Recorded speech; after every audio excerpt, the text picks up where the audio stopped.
This is Manimegli from Rathinam College of Arts and Science.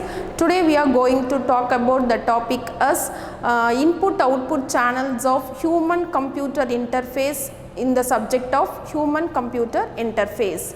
So, today we are talking about the topic as input-output channels.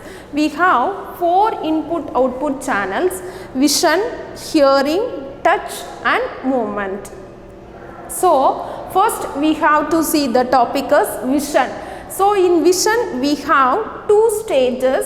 One is physical reception of stimulus and another one is processing and interpretation of stimulus. So, the eye physical reception is mechanism of receiving light and transforming it to retina and capture it through the retina and through the input and out channels.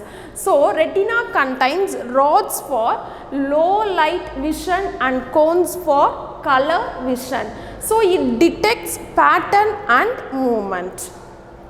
Next one is, how the interpreting the signal, how the size and depth occurs.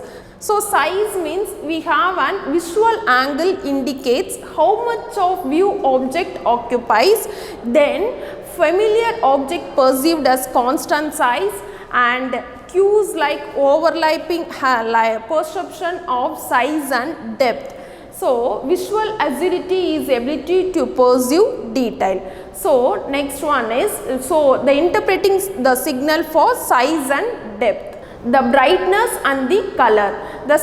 So, brightness means brightness of the eye detecting the subjective reaction to levels of light. At the same time it affected by luminance of object and it measured by noticeable differences and increases with luminance as done in flicker.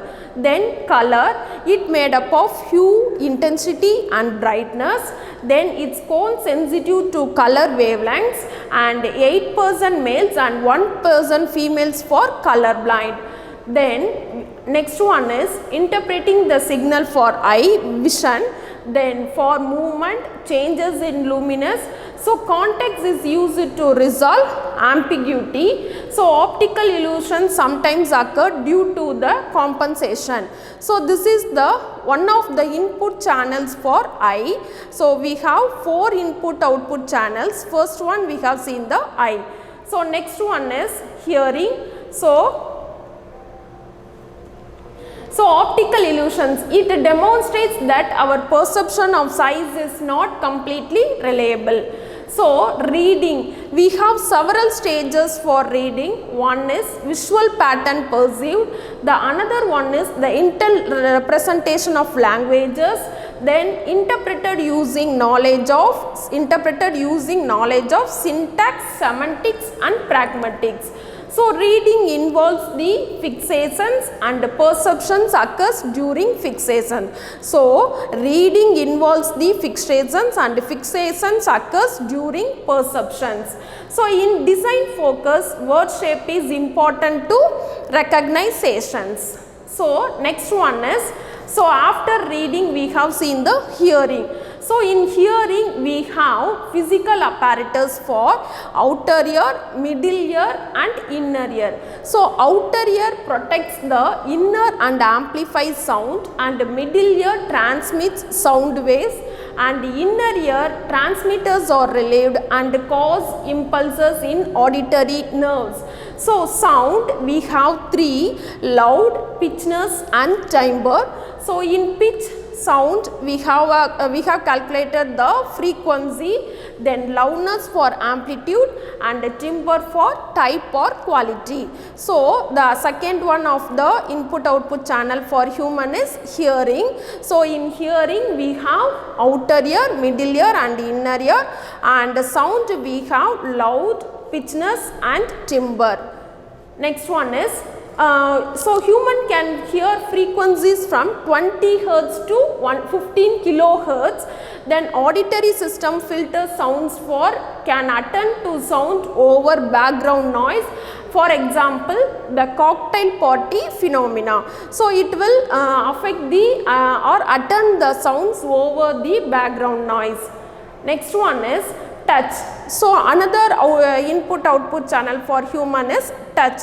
So third one we move on to touch. In touch it provides important feedback about environment and key sense for someone who is visually impaired. It received via receptors in the skin. For example, thermoreceptors and nociceptors and mechanoreceptors. So in thermoreceptors we have observed the heat and cold.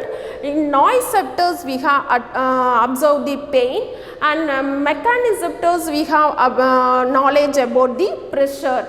So some areas have more sensitive than others. Example, fingers. So kinesthesia is awareness of body position, or it affects comfort and performance. So next one is movement. So time taken for movement is reaction time plus movement time. So reaction time plus movement time is calculated for movement. So it depends on age, fitness, etc. Then reaction time depend on stimulus type. We have visual, auditory and pain. In visual we have calculated as 200 millisecond, and auditory we have calculated as 150 millisecond, and pain we have calculated as 700 millisecond. So increasing reaction time, it decreases accuracy in the unskilled operator. So in movement we have calculated the loss. In loss, a plus b log square it can be calculated. So far we have discussed the input output channels for human computer interface. We have 4 input channels. One is vision, then hearing, reading, movement and touch. So thank you all.